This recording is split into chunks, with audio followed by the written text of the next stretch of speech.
Welcome back to our channel facts here. अंधेरी रात में जब चारों तरफ सुनसान सन्नाटा छा जाता है, तब एक इंसान जो बड़ा सा चमगादड़ का रूप धार कर आसमान पर मंडलाता नजर आया है। अगर गलती से कोई शख्स इस वक्त बाहर भटक जाता तो वो इस चमगादड़ का शिकार बन जाता। लोगों का गर्म खून पीकर वो खुद को ताज़ा, दम और जवान रखता। वो सिर्फ रात की तारीकी में ही बाहर निकलता और दिन की रोशनी इसके लिए मौत का पैगाम बन जाती। यानी धूप की रोशनी पड़ते ही वो चमगादड़ नुमा इंसान जलकर भस्म हो जाता। यकीनन आपने भी उसका जिक्र सुना होगा। जी हाँ, हम बात कर रहे हैं ड्रैकुला की। ये वो कैरेक्टर है जो हकीकत में एग्जिस्ट ही नहीं करता, मगर सबसे पहले इस कैरेक्टर को एक आयरिश राइटर ब्राम स्टोकर ने अपने नॉवेल ड्रैकुला में पेश किया, जिसको पढ़ने वाला खौफ और डर से कांप जाता। असली दुनिया में तो ड्रैकुला का जिक्र फर्जी है, जिस पर काफी किताबें, नॉवेल और मूवीज बनाई जा चुकी है। मगर क्या आप जानते हैं कि तारीख में असली ड्रैकुला, जिसका नाम व्लाद द इम्पैलर था, जरूर गुजरा है। वो हैवानी फितरत रखता था, जिसकी तस्कीन के लिए इंसानों का बेदर्दी से कत्ल करता और इन्हीं के खून में रोटी डिबो कर खाता। यही नहीं, अपने दुश्मनों को डराने के लिए नोकीली लकड़ियों में पिरो दिया करता था। आखिर वो ड्रैकुला कौन था और इस पे ये नाम कैसे पड़ा? 15वीं सदी में सल्तनत उस्मानिया में सुल्तान मोहम्मद फतह का राज हुआ करता था। सुल्तान ने बहुत से यूरोपियन ममालिक पर अपना राज कायम कर लिया था। इसके साथ साथ रोमानिया पर भी हुकूमत करने के लिए कोशिशें शुरू कर दी।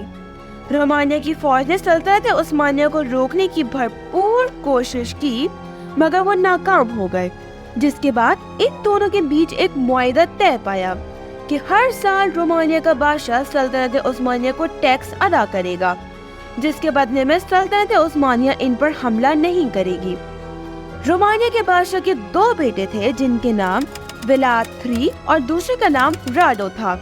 बादशाह के दोनों बेटे तालीम हासिल करने के लिए इस्तांबुल चले गए, जो इस वक्त सल्तनत उस्मानिया की हुकूमत में शामिल था। काफी अरसा तालीम हासिल करने के बाद अरबी, फारसी और तुर्की ज़बान के साथ साथ उन्होंने कुरान शरीफ भी सीख लिया, जिसका असर ये हुआ कि छोटा भाई राडो ने इस्लाम कबूल कर लिया।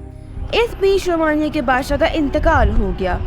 सुल्तान मोहम्मद फतह को जब इस बात का पता चला तो इसने व्लाद III को रोमानिया रवाना कर दिया, ताकि वो अपने बाप की हुकूमत को संभाल सके। व्लाद ने वहां पहुंचते ही धीरे धीरे अपनी हैवानियत को जाहिर करना शुरू कर दिया। सबसे पहले इसने उस मुआहिदे को तोड़ दिया जो इसके बाप और सल्तनत उस्मानिया के बीच तय पाया था। फिर इसने एक ताकतवर फौज तैयार की ताकि वो सल्तनत उस्मानिया से जंग कर सके। यही नहीं, बल्कि वो आम लोगों पर जुल्म भी करने लगा। जरा सी बातों पर लोगों का कत्ल कर डालता।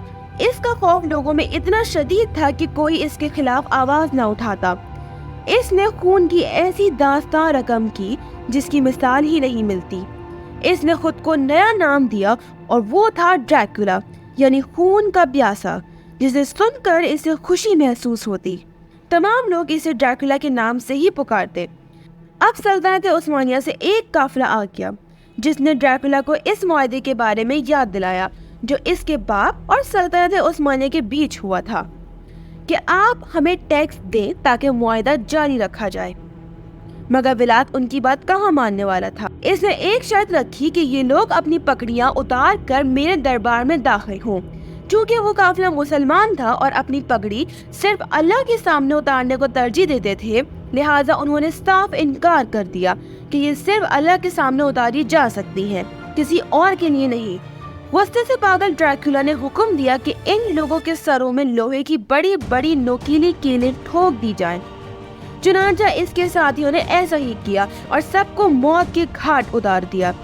सुल्तान को जब ये बात पता चली तो इसने ड्रैकुला पर हमला करने का फैसला किया। फौरन अपनी फौज रोमानिया की तरफ भेजी, मगर व्लाद एक लंबे अरसे तक सल्तनत उस्मानिया में रह चुका था और इनकी हर एक कमजोरी को जानता था। इसलिए सल्तनत उस्मानिया की फौज को बड़ी आराम से हरा दिया। यही नहीं, इसने इन फौजियों को बड़ी बड़ी नुकीली लकड़ियों में इस तरह लटका दिया कि लकड़ियां इनके जिस्म में दाखिल होकर मुंह से बाहर निकलती हुई चली गई और ऐसी दर्दनाक मौत देकर इन लाशों को चील कौओं के हवाले कर दिया। इस बार सुल्तान ने विलाद यानी ड्रैकुला के छोटे भाई राडो, जो कि मुसलमान हो चुका था, अपनी फौज के साथ रोमानिया पर हमला करने के लिए भेजा। दोनों भाइयों के दरमियान जबरदस्त जंग हुई और ड्रैकुला बुरी तरह हार गया। ड्रैकुला को गिरफ्तार करके सल्तनत उस्मानिया ले जाने की तैयारियां जारी थी कि इस दौरान राडो का अचानक इंतकाल हो गया, जिसके नतीजे में सिविल वॉर शुरू हो गई और मजबूरन ड्रैकुला को आजाद करना पड़ा। आजादी मिलते ही एक बार फिर ड्रैकुला ने खून की होली खेलना शुरू कर दी, जिससे परेशान होकर सुल्तान ने एक बार फिर बड़ी फौज के साथ ड्रैकुला पर जबरदस्त हमला कर दिया। इस जंग में सल्तनत उस्मानिया के एक फौजी ने ऐसा तीर मारा जो सीधा ड्रैकुला की गर्दन पर जाकर लगा और इसी वक्त इसकी मौत हो गई। ड्रैकुला के बाकी साथियों को भी एक एक करके मार दिया गया। आखिर में ड्रैकुला की लाश को भी ठीक इसी तरह नोकीली लकड़ी पर लटकाकर कई महीनों तक इबरत के लिए छोड़ दिया गया और इस तरह ड्रैकुला का खात्मा हो गया, यानी दुनिया से अब असली ड्रैकुला मारा गया। मगर सवाल ये है कि क्या कोई इतना बेरहम हो सकता है जो सिर्फ अपनी हैवानी फितरत की खातिर बेकसूर लोगों को इतनी बेरहमी से कत्ल करके खुशी महसूस करता हो? शायद दुनिया में ड्रैकुला जितना बेरहम कोई ना हो। मजीद मालूमात और दिलचस्प फैक्ट्स को जानने के लिए हमारे चैनल से